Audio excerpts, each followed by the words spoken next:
2 Samuel 14. Joab, son of Zeruiah, knew that the king deep down still cared for Absalom. So he sent to Tekoa for a wise woman who lived there and instructed her. Pretend that you are in mourning. Dress in black and don't comb your hair so that you'll look like you've been grieving over a dead loved one for a long time. And then go to the king and tell him this. Joab then told her exactly what to say. The woman of Tekoa went to the king, bowed deeply before him in homage, and said, "Oh, king, help." He said, "How can I help?" "I'm a widow," she said. "My husband is dead. I had 2 sons. The 2 of them got into a fight out in the field, and there was no one around to step between them. The one struck the other and killed him. Then the whole family ganged up against me and demanded, 'Hand over this murderer so that we can kill him for the life of the brother he murdered.'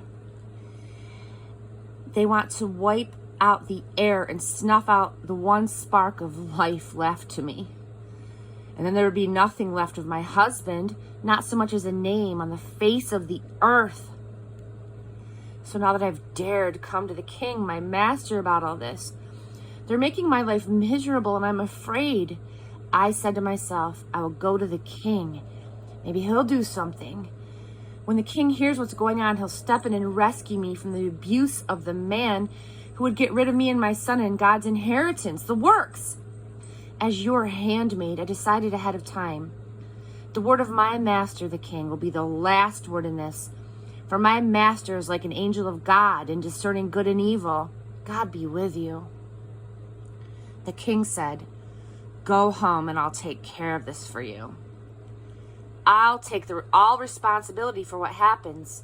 The woman of Tekoa said, "I don't want to compromise the king and his reputation." "Bring the man who has been harassing you," the king continued. "I'll see to it that he doesn't bother you anymore." "Let the king invoke the name of God," said the woman, "so this self-styled vigilante won't ruin everything, to say nothing of killing my son." "As surely as God lives," he said, "not so much as a hair of your son's head will be lost." And then she asked, "May I say one more thing to my master, the king?" He said, "Go ahead." "Why then," the woman said, "have you done this very thing against God's people?" In his verdict, the king convicts himself by not bringing home his exiled son. We all die sometime. Water spilled on the ground can't be gathered up again. But God does not take away life.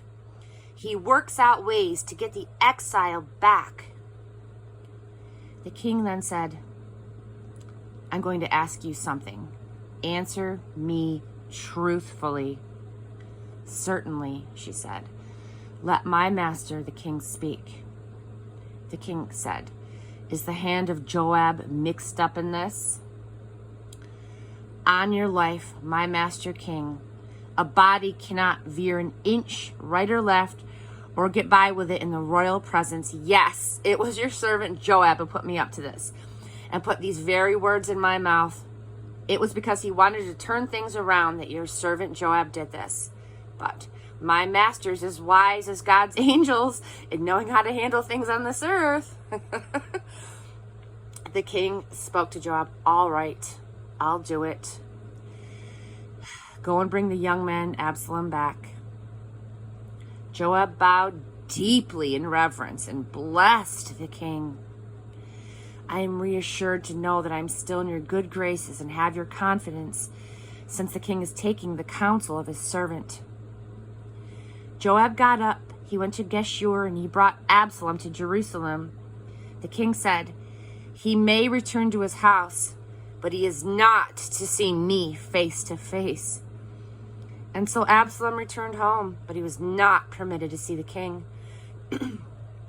This Absalom, there wasn't a man in all of Israel talked about so much for his handsome, good looks, and not a blemish on him from head to toe. When he cut his hair, he always cut it short in the spring because it had grown so heavy.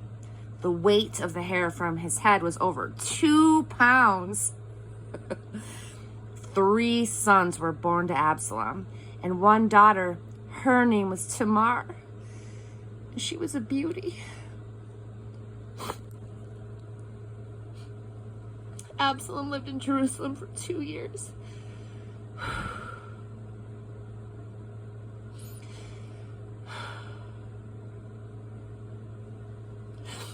And not once did he see the king face to face.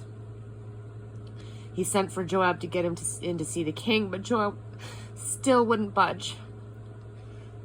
He tried a second time, and Joab still wouldn't. So he told the servants, "Listen, Joab's field adjoins mine, and he has a crop of barley in it. Go set fire to it." And so Absalom's servants set fire to the field. That got him moving. Joab came to Absalom at home and said, "Why did your servants set my field on fire?" Absalom answered him, "Listen, I sent for you saying, 'Come, and soon.' I want to send you to the king to ask, what is the point of my coming back from Geshur? I'd be better off still there. Let me see the king face to face. If he finds me guilty, then he can put me to death." Joab went to the king and told him what was going on. Absalom was then summoned. He came and he bowed deeply in reverence before him, and the king kissed Absalom